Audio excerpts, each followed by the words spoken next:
अंतर्राष्ट्रीय मंदिर प्रबंधक परिषद की महासंगम यात्रा देश के 12 ज्योतिर्लिंग और 4 धामों की यात्रा करते हुए उज्जैन पहुंची है। ये यात्रा देश और विदेश के 120 शिवालयों के पुनर्निर्माण का संकल्प लेकर निकली है। महासंगम यात्रा का एक प्रमुख उद्देश्य देश के 100 बड़े मंदिरों को सरकारी नियंत्रण से मुक्त कराना है।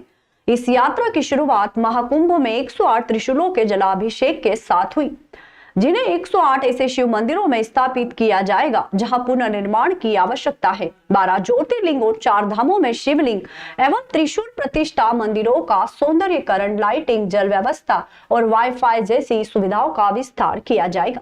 महासंगम यात्रा का उद्देश्य मंदिरों की महिमा पुनः स्थापित करना और धार्मिक पर्यटन को बढ़ावा देना है।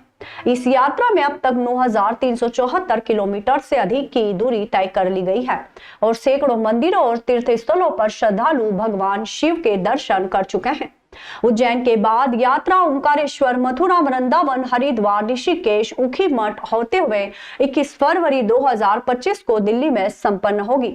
इस यात्रा के दौरान IMPC के कार्यकारी अध्यक्ष राजेश यादव ने बताया कि देश के कई बड़े मंदिरों और तीर्थ स्थलों पर सरकार का प्रशासनिक नियंत्रण है, जहां SDM और तहसीलदार व्यवस्था संभालते हैं।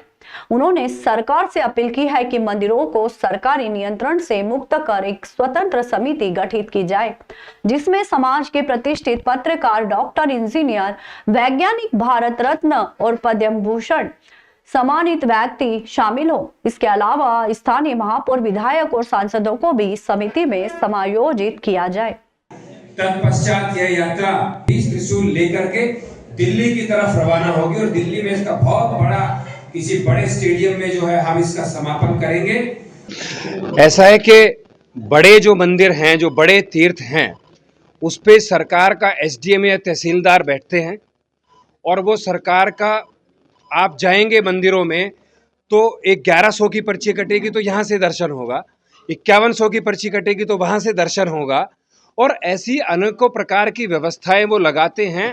और जो धर्म प्रेमी बंधु जो आस्था और श्रद्धा पूर्वक वहाँ आते हैं, प्रभु का दर्शन करने के लिए आते हैं, वो वहाँ पर अनुदान देते हैं, अपनी सेवा देते हैं मंदिर के लिए, धर्म के लिए।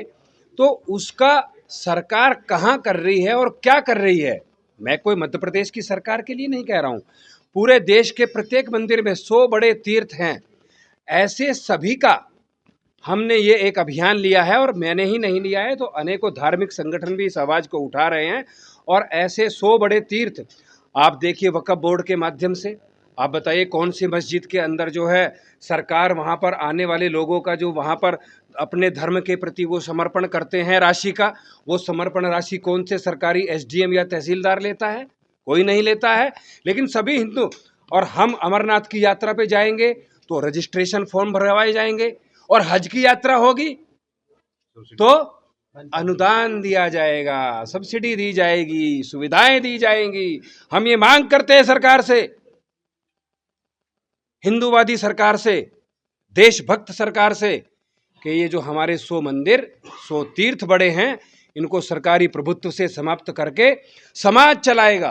पत्रकार बंधु हों, समाज के प्रतिष्ठित व्यक्ति हों, बड़े बड़े डॉक्टर, इंजीनियर्स उस कमेटी में आए, साइंटिस्ट उस कमेटी में आए, भारत रत्न और पद्म विभूषण, पद्म भूषण जिनको मिला है, ऐसे गणमान्य लोग, स्थानीय महापौर, जनप्रतिनिधि, विधायक, सांसद और ऐसे लोग उस समिति में समायोजित हों।